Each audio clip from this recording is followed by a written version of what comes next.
आप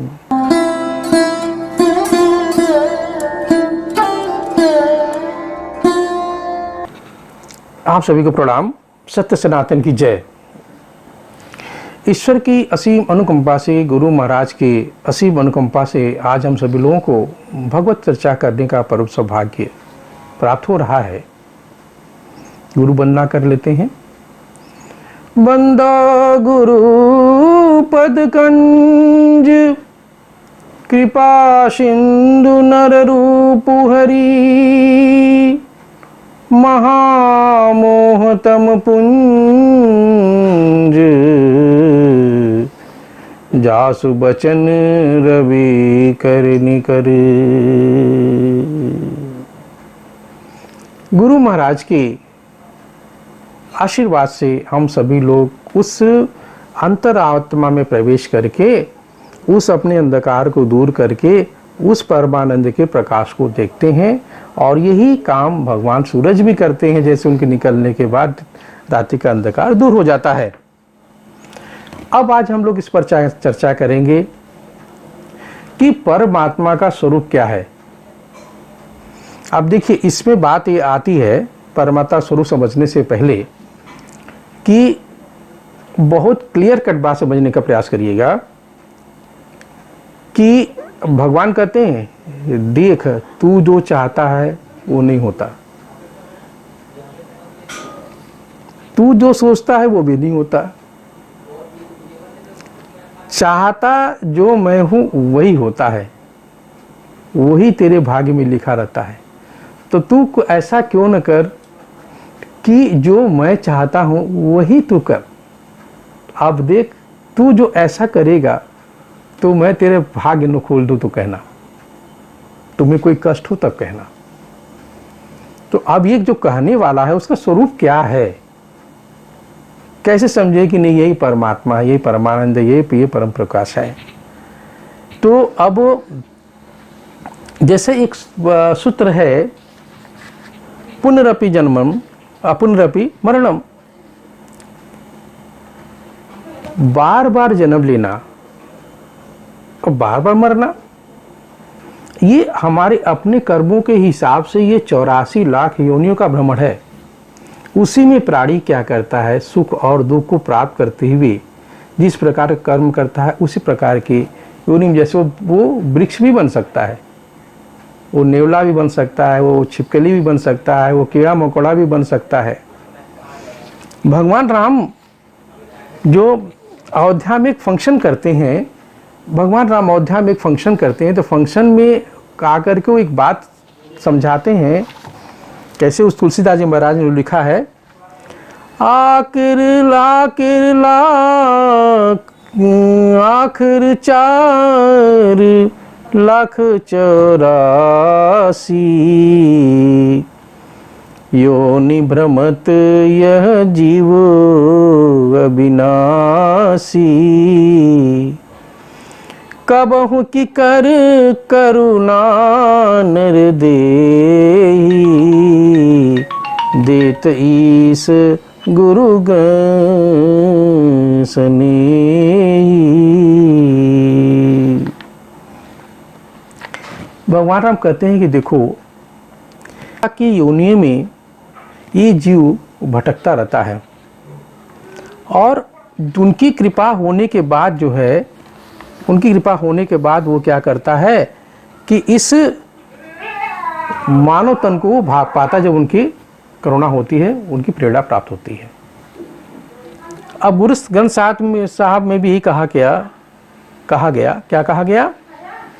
कि 184 भ्रम दिया, दुर्लभ जन्म पायो ही, कहा नानक नाम समाधि, 100 दिन नेह आयुरी। कहा कि ये जो 84 लाख योनियों का जो ये चक्कर है, माया है, इसमें जो मानव तन मिलता है, बड़े भाग मानुष तन पावा, सुदुर्लभ सदग्रंथन गावा, यही एक साधन है। आपको एक मोटर गाड़ी दे दी गई है, जिससे कहीं आपको जाना है तो आप वहाँ तक जा सकते हैं साधन से। अब लक्ष्य क्या है आपको? उस परमानंद परम प्रकाश की प्राप्ति। जिसमें आपको विलीन होना है।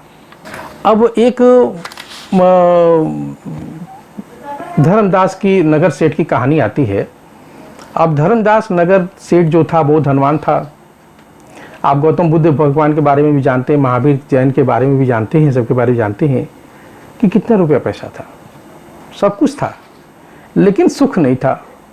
सुख माने क्या है? आप ये मत सोचिए कि हमें घूमना है, फिरना है, ऐशो आराम करना, वो सुख नहीं है।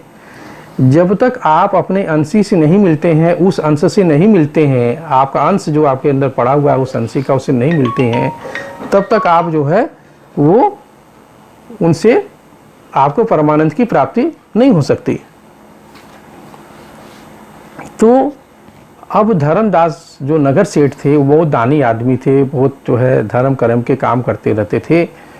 तो वो क्या हुआ कि वो कबीर दास से उनका मिलन हुआ, और कबीर दास से आके मिलने के बाद कहने लगे कि स्वामी जी, हमको शांति नहीं महसूस होती, हम सबको खुश करने का प्रयास करते हैं, तो जिसका हित होता है, अब देखिए यही भी बात समझने की है, जिसका हित होता है वो तो हमसे खुश रहता है, जिससे कुछ नहीं मिलता तो हमसे दुखी रहता है। आप खुद भी अपने जीवन में देख लें, किसी की 40 साल की अवस्था है, किसी की 30 साल की, किसी की 50, 60, 70, 80, 90 साल की अवस्था है।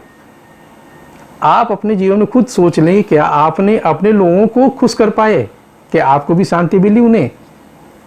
ऐसा नहीं होता संसार में। होता यही है कि जब आप उनको खुश करने की कोशिश करते हैं, किसी बात पे नाराज हो गए तो सारे संबंध खत्म उसी में। तो अब यहाँ पे जो बात कबीर दास जी समझाते हैं, देखो धर्मदास, तुम सब करते हो, लेकिन शांति पाने का वो रास्ता ही नहीं है, उससे तुम्हें शांति मिल ही नहीं सकती।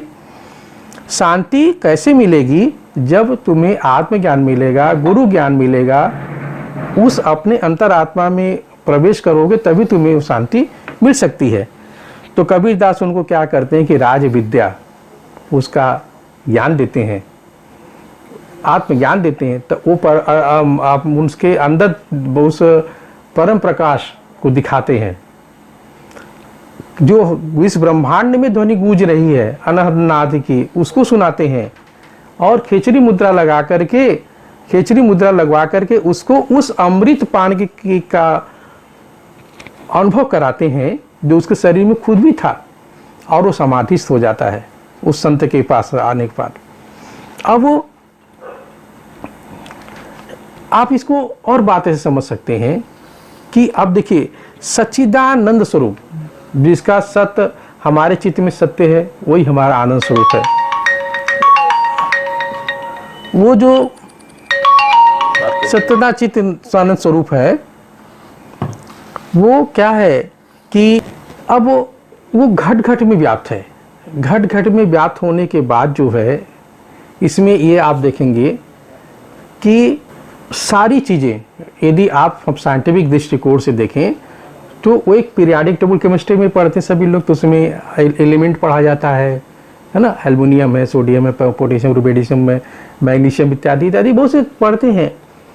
वाटर किससे बना है? पानी देखें तो पानी जो है वो हाइड्रोजन और ऑक्सीजन से बना हुआ है, यानी पानी का जो मूल तत्व है वो हाइड्रोजन ऑक्सीजन है।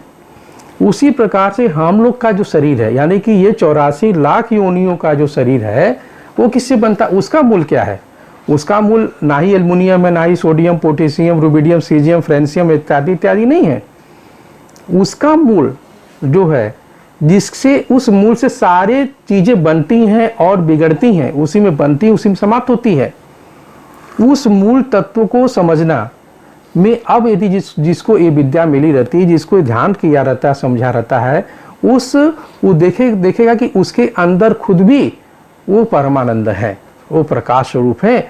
जब वो अपने उस अंशी से जो प्रकाश स्वरूप है जो मिलने लगता है, तो मिलने से उसको परमानंद की अनुभव होती है, और इस संसार में और उसको किसी आनंद की चाह नहीं रहती। आगे के एपिसोड में बताऊंगा इसको कैसे लोग प्राप्त करते हैं। जय श्री राम, जय सच्चिदानंद।